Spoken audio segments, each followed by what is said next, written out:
Hi everyone, the time is currently 4:15 p.m. Eastern Daylight Time on this Friday, May 31st, 2024, so the last day of meteorological spring, by the way. And in today's video, I'm going to be presenting to you all my third official YouTube weather video.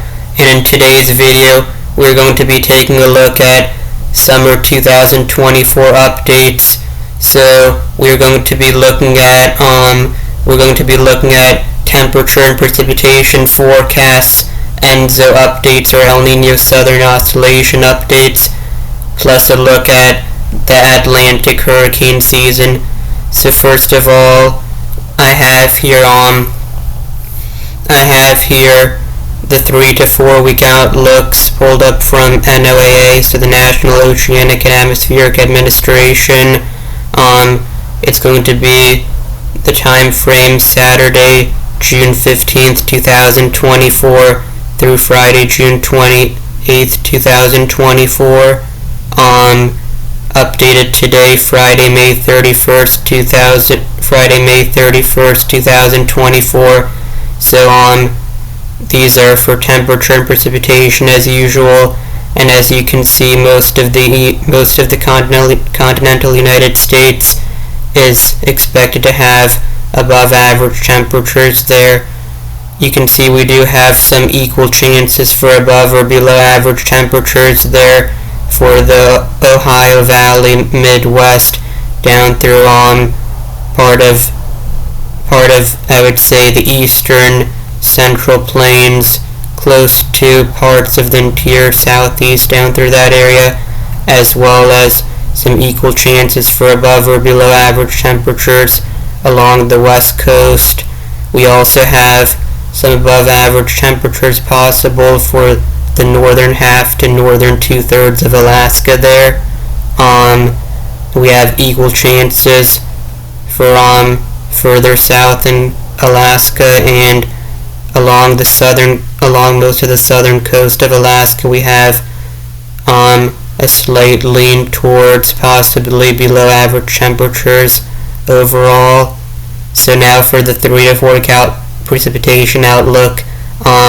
For precipitation, we do have some above average precipitation possibly favored for portions of the eastern United States, with equal chances there for most of the East Coast. We have equal chance for above or below average precipitation forecast for most of the central and western United States, with a small area of slightly below average precipitation possible there for a small part of the Intermountain / Rocky Mountains, the Intermountain West / Rocky Mountains. We also have possibly very slightly above average precipitation there for the far Pacific Northwest there. So for Alaska, we kind of see some mixed precipitation depending on where you are. For portions of eastern Alaska, we have some slightly above average precipitation forecasted. For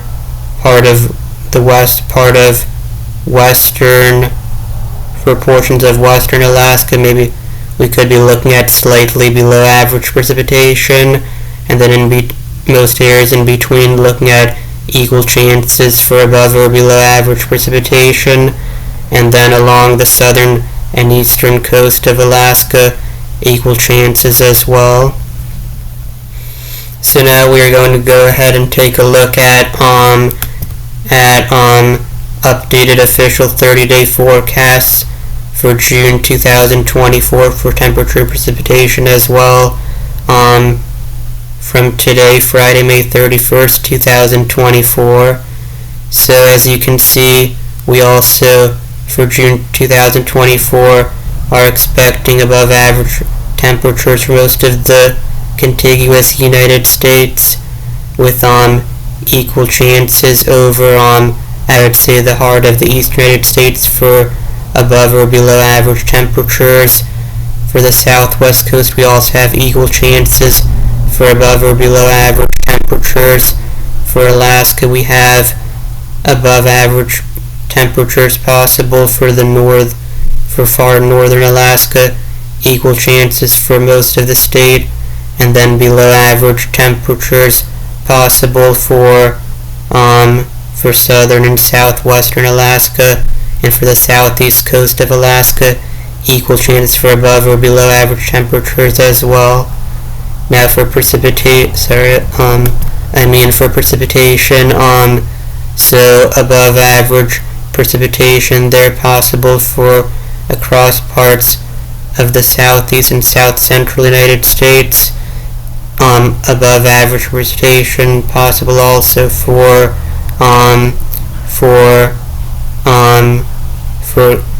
New England, the New England area, and then across the northern Rockies area through part of the north central plains. We could be looking at a little bit below average precipitation most likely, and then for the far Pacific Northwest we are favored to have above average precipitation there also, and then most areas in between are looking at equal chances for above or below average precipitation. For Alaska, most of the state I would say is looking at equal chances for above or below average precipitation as well, except for portions of eastern Alaska which are looking at slightly above average precipitation forecasted. Now, the third part we're going to look at now, is the 3-month official forecast from NOAA, so meteorological summer, the 3 hottest months of the year is what that means. It's defined as that. For June, July, and August 2024, this was updated 15 days ago, Thursday, May 16th, 2024. By the way, these are always updated on the third Thursday of the month. And as you can see here, almost all of the United States is looking at above average temperatures forecasted, with possibility of equal chance for above or below average temperatures there for portions of the north central United States. And for Alaska, central and eastern Alaska is looking at a decent chance for above average temperatures. Southwestern portions of Alaska maybe slightly below average temperatures, with possibly some equal chances in between those areas. And for precipitation, as you can see, a lot of the eastern, or I would say roughly the eastern third to eastern quarter of the United States for the most part, could be looking at some above average precipitation, especially closer to most of the east coast there, from the southeast, a lot of Florida up through the southeast and mid-Atlantic coast there, as you can see, with some below average precipitation favored for parts of the western United States, a little bit extending a little bit into the parts of the central United States there as well, with equal chances for above or below average precipitation, and most of the areas in between, with another smaller area of equal chances for above or below average precipitation there for parts of the west coast, especially there in California. For Alaska, we could be looking at some slightly above average precipitation there as well, except for maybe portions of the southeastern coast of Alaska, where we could be looking at equal chances for above or below average precipitation. Now we're going to go ahead and move on. To to a different website now. This is tropicaltidbits.com/analysis/models, and now we're going to be looking at NMME, numerical model prediction, which stands for I believe it stands for North American Multi-Model Ensemble. So it's basically a combination or group of modeling systems based in North America. So we're going to be looking at the 3 months of meteorological summer, June, July, and August of 2024, 2-meter temperature anomaly in degrees Celsius, so about 1.8 or almost 2 times higher temperature anomalies than that in Fahrenheit. For that information, so we're going to look at June 2024 right here, and as you can kind of see, almost all of the United States could be looking at least according to this model, slightly above average temperatures. There's not really any where that stands out too much, except for maybe further down there into Mexico, extending into portions of western Texas and a lot of New Mexico there. And then now for July of 2024, we do see some more noticeably above average temperatures building for these kind of areas here, like the Great Lakes, the Midwest, Ohio Valley, down through part of the plains in central United States, a little bit into a little bit close to the Four Corner states there, right around here. And then now for August 2024, we see we do see some above average temperatures favored, especially for these areas. So again, the Midwest and Ohio Valley, part of the Plain States, but now also maybe extending into parts of the interior Northeast and interior Mid-Atlantic as well. The strongest signal for above average temperatures here is this area kind of here, especially in Iowa, I think that is, southern Wisconsin, a small part of western Michigan, mostly those areas. And now the same weather model again, now for the total cumulative precipitation anomaly, so basically rainfall anomaly, departure or difference from average in inches.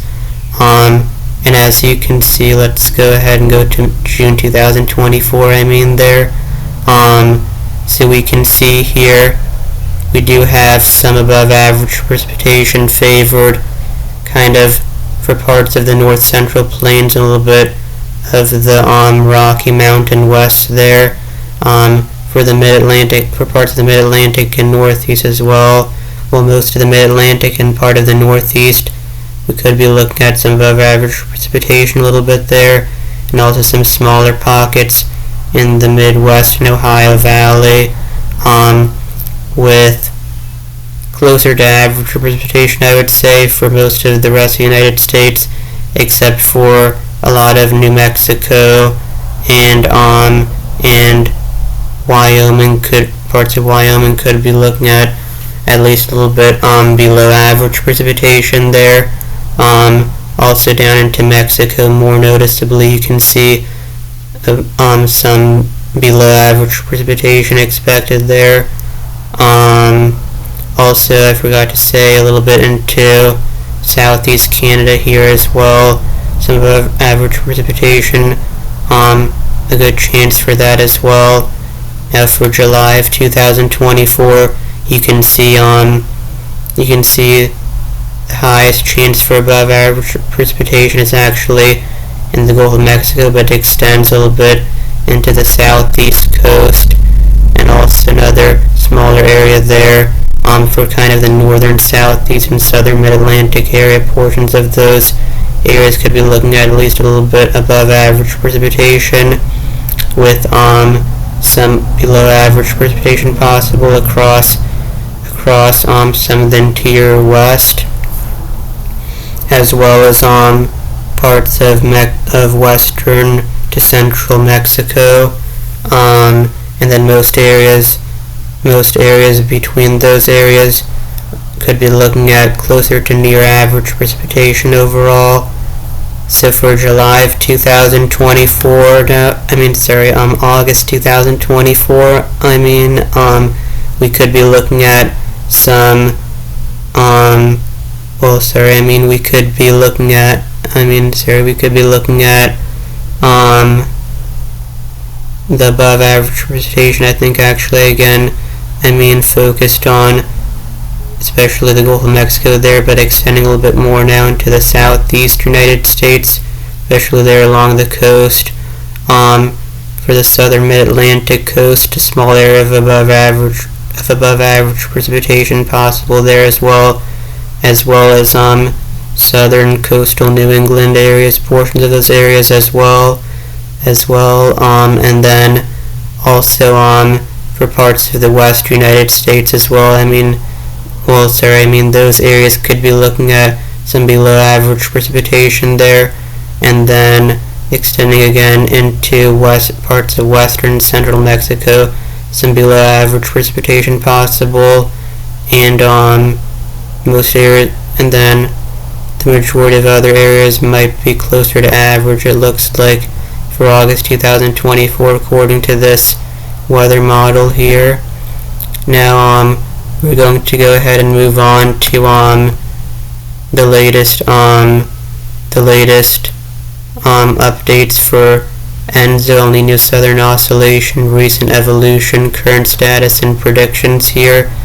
Update prepared by Climate Prediction Center /NCEP. I'm not exactly sure what NCEP stands for, but I think that's okay. But the latest update, is from 4 days ago, Monday, May 27th, 2024, for Memorial Day.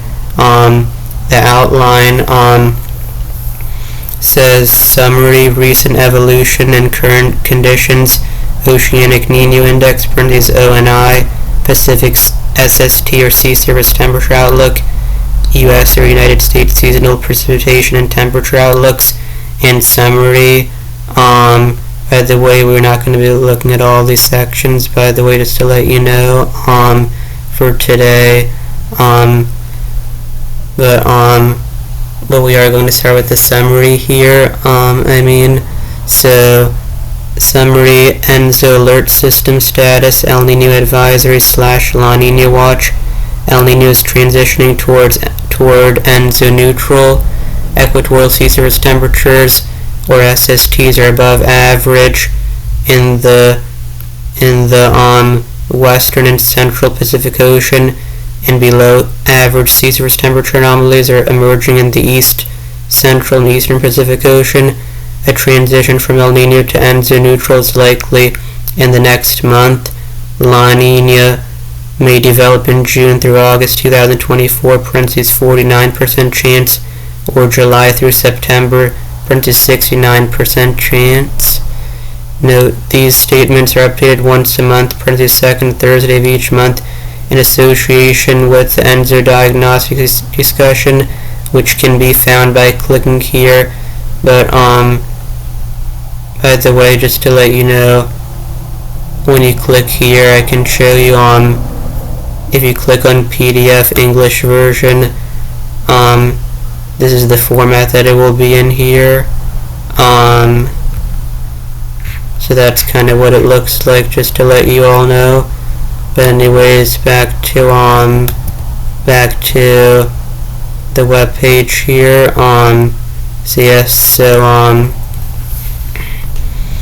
So let's see here.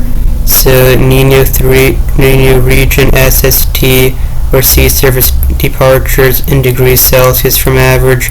Recent evolution, the latest weekly SST departures are Nino 4, so right here, 0.6 degrees Celsius above average.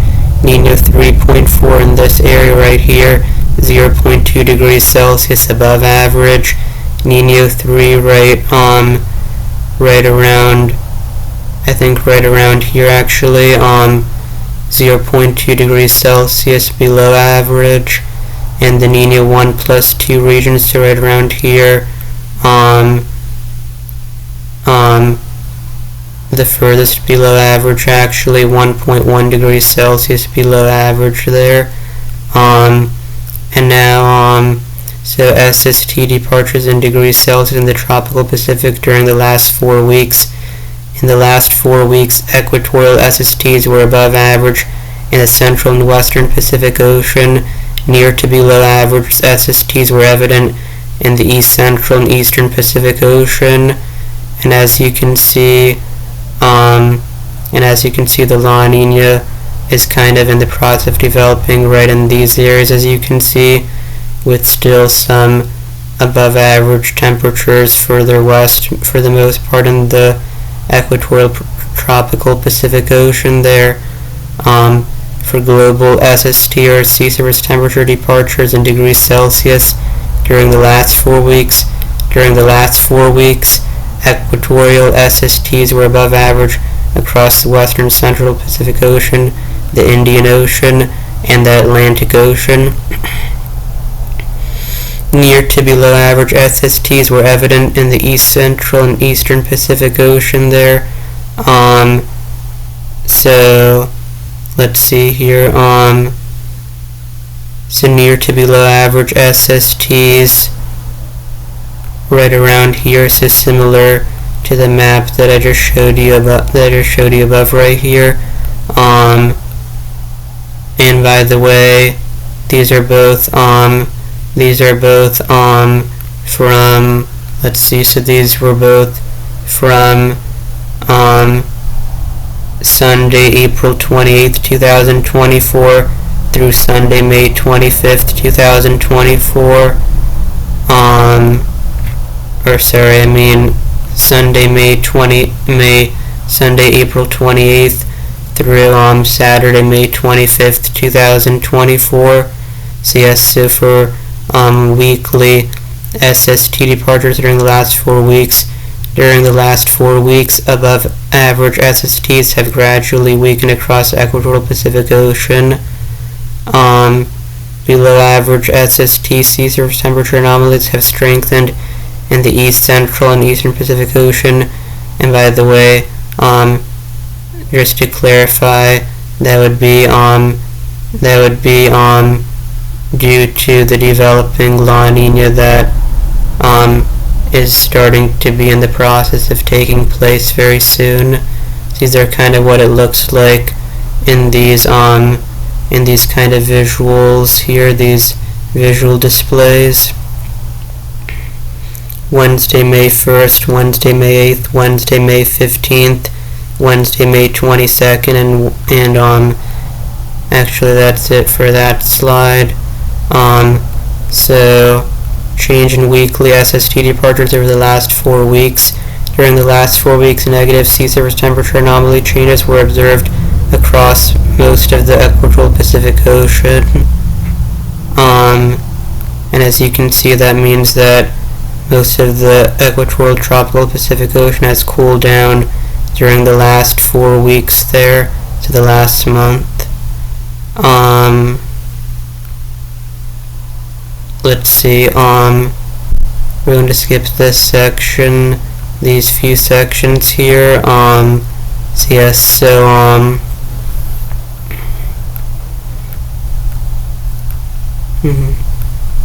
let's see,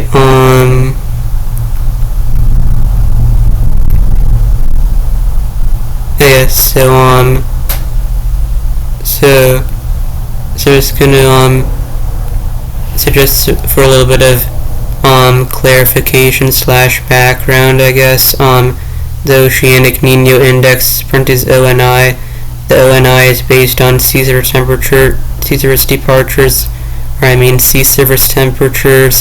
departures from average in the Nino 3.4 region, and is a principal measure for monitoring, assessing, and predicting ENSO or El Nino-Southern Oscillation. So, anyway, operational definitions for El Nino and La Nina. El Nino characterized by a positive ONI of greater than or equal to 0.5 degrees Celsius or more above average. La Nina characterized by a negative ONI of less than or equal to 0.5 degrees Celsius or more below average. By historical standards, to be classified as a full-fledged El Nino or La Nina episode, these thresholds must be exceeded for a period of at least 5 consecutive overlapping 3-month seasons. So the CPC or Climate Prediction Center considers El Nino or La Nina conditions to occur when the monthly Nino 3.4 OISST departures meet or exceed plus or minus 0.5 degrees Celsius, so above or below average, along with consistent atmospheric features. These anomalies must also be forecasted to persist for 3 consecutive months. So now the SST right here stands for sea surface temperatures. I'm not exactly sure what the OI part stands for, by the way. Now for the ONI Oceanic Nino Index in degrees Celsius evolution since 1950. The most recent ONI value, February through April 2024, is at 1.1 degrees Celsius. So that would be kind of the lower end of moderate El Nino range. But now we are in ENSO neutral, as far as I know. So this is since 950, as you can see. So of course, fluctuations in temperatures up and down since then, and now historical El Nino and La Nina episodes based on the ONI computed using ERSST version 5, I think that is. I'm not exactly sure what that means either. But these are the latest, these are the latest 12 to 13 years here about, and this is what you can see. So the reds are El Ninos, the blues are La Ninas, and the grays are ENSO neutral, so neither El Nino or La Nina. So for the CPC or Climate Prediction Center probabilistic ENSO outlook for El Nino-Southern Oscillation from the second Thursday of May, Thursday, May 9th, 2024, a transition from El Nino to ENSO neutral is imminent, with ENSO neutral favored in April through June and May through July 2024. La Nina may develop in June through August 2024, for this 49% chance, or July through September, a little bit more likely, but it could still develop earlier, but in July through September, 69% chance. And here is kind of the diagram here, this is kind of the visual here.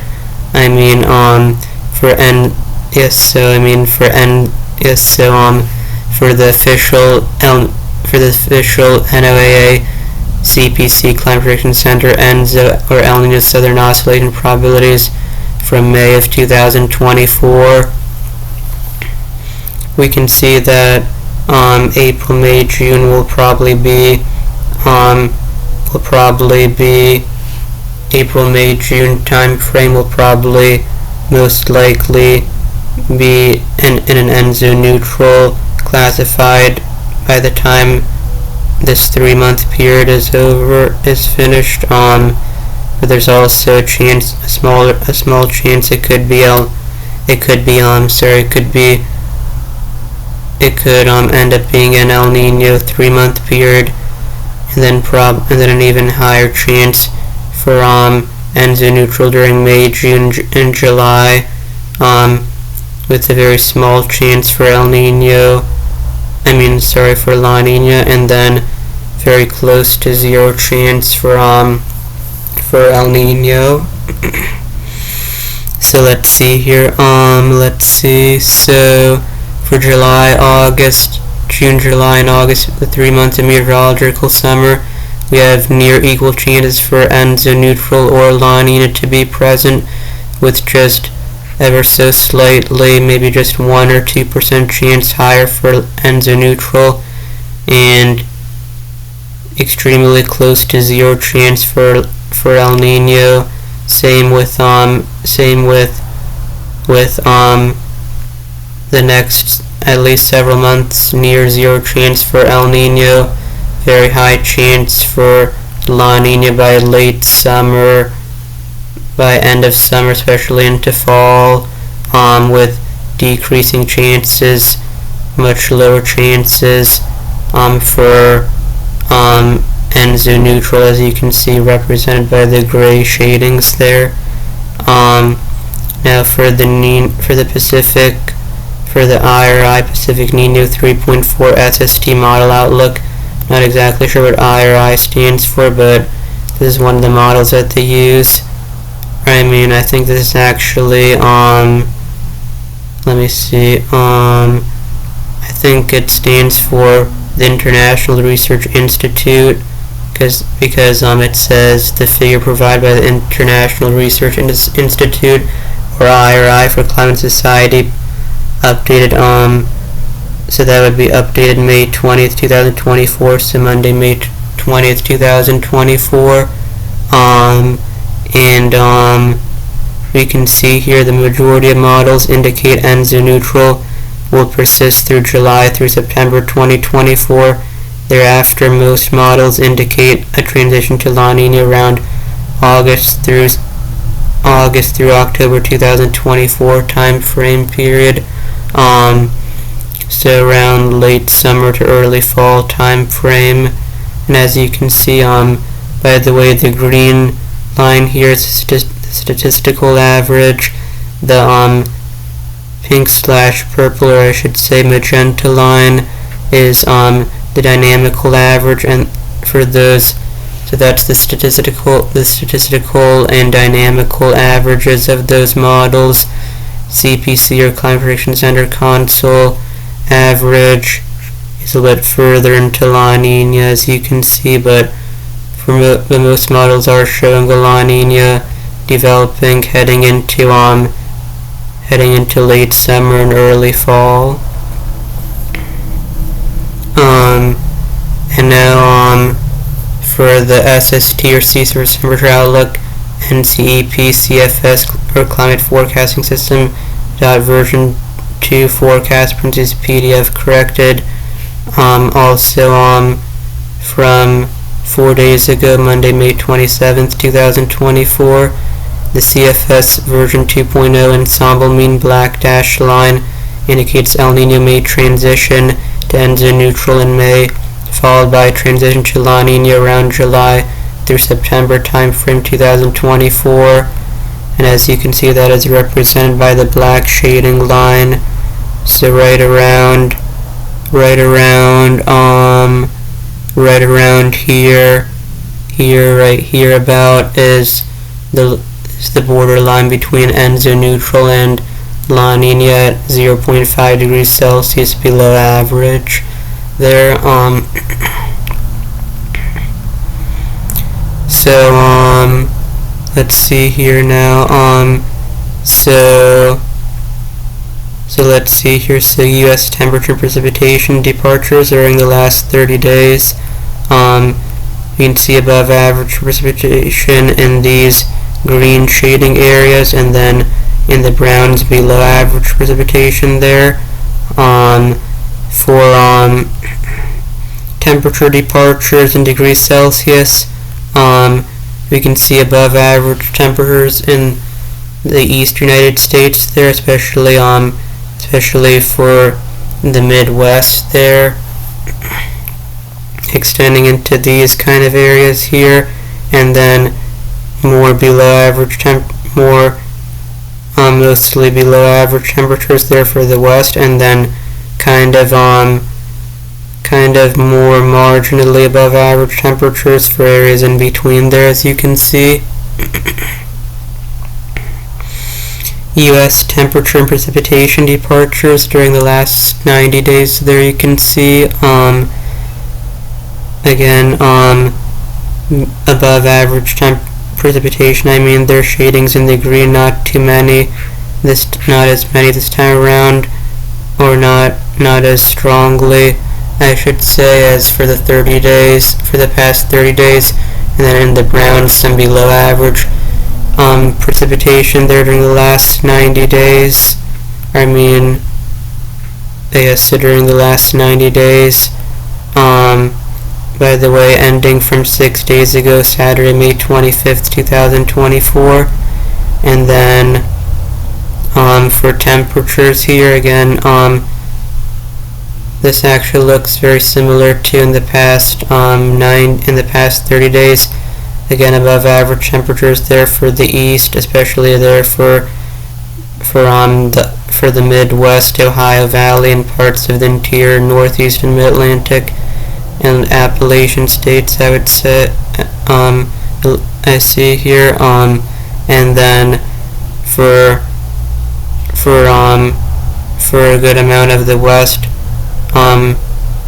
more towards below average temperatures, with again marginally above average temperatures there for areas in between during the last 90 days or 3 months. And again, this is what we looked at a little bit earlier with the seasonal precipitation and seasonal temperature outlooks from NOAA or National Oceanic and Atmospheric Administration. And by the way, it says the seasonal outlooks, I mean, combine the effects of long-term trends, soil moisture, and when appropriate, ENSO or Nino-Southern Oscillation. So here's a summary that we looked at in the top slide.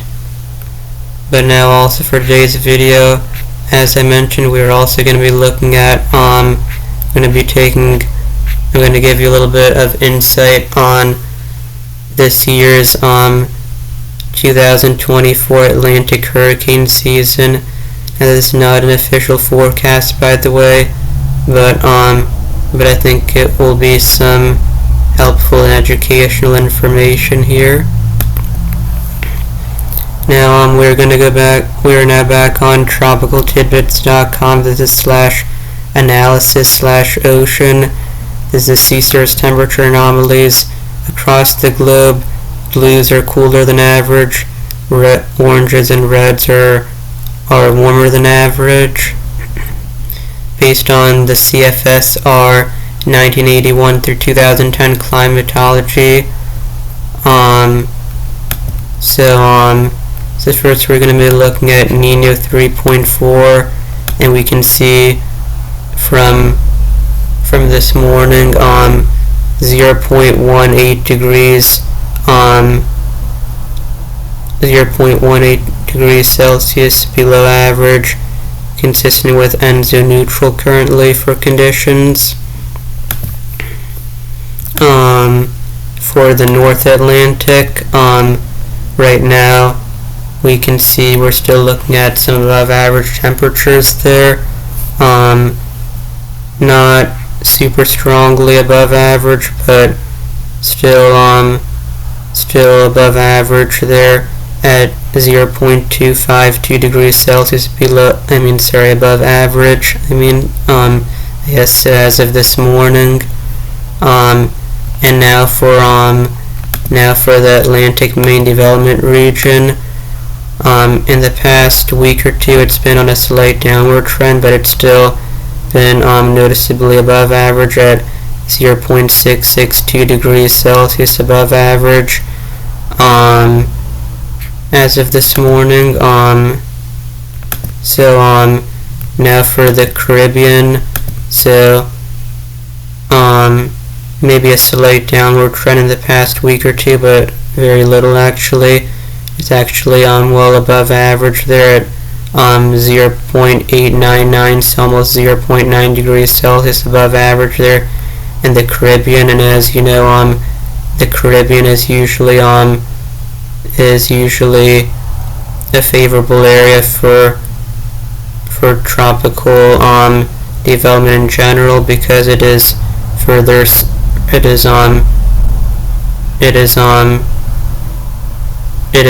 further south, so the waters, they're warmer, which would make sense. I forgot to mention something here for the Atlantic main development region. This is actually where you see most, this is where you see, not all, but definitely the majority or most of, especially the stronger tropical systems, like especially the more major hurricanes, originate off the west coast of Africa and move westward through this region. So I can show you here. So roughly around here is the Atlantic Ocean's main development region, and as you can see, it's running noticeably above average there. A lot of the rest of the Atlantic Ocean is also running well above average there as well. Also, by the way, with the La Nina, you might have heard they usually have reduced wind shear. So wind shear can help kind of knock storm systems off kilter, by the way, those tropical storm systems. So when you have low wind shear, you can kind of have the shower and thunderstorm activity less inhibited, so you can kind of have more rising motion of that low pressure, and there's less wind shear that gets in the way of that process, by the way. So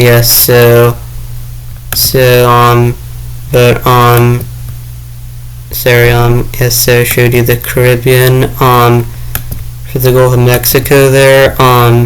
So the Gulf of Mexico is running the furthest above average there at 1.193 degrees Celsius above average, so far above average there. And based on the trend in the past few weeks, the past week or two especially, it will probably continue to climb further above average as we head into and through the summer months. Yes. And as you can see, Gulf of Mexico there, in the past several years, we have had more rapidly intensifying tropical systems, where technically that means that the atmospheric pressure drops by 24 millibars or more within 24 hours, or something like that. I can't remember it exactly, but I think definitely something along those lines. And with climate change and global warming, I think that I've heard that more storms are rapidly intensifying due to warmer ocean waters, and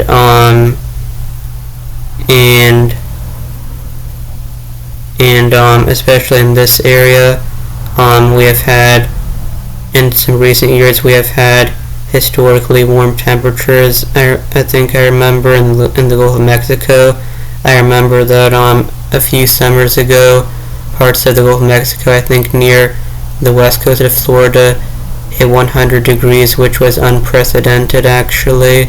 So that's an example of kind of what I'm referring to there a little bit. But anyways, for the global sea surface temperature anomalies, they're also running noticeably above average there. Currently at 3.42 degrees Celsius above average there. So be prepared for a very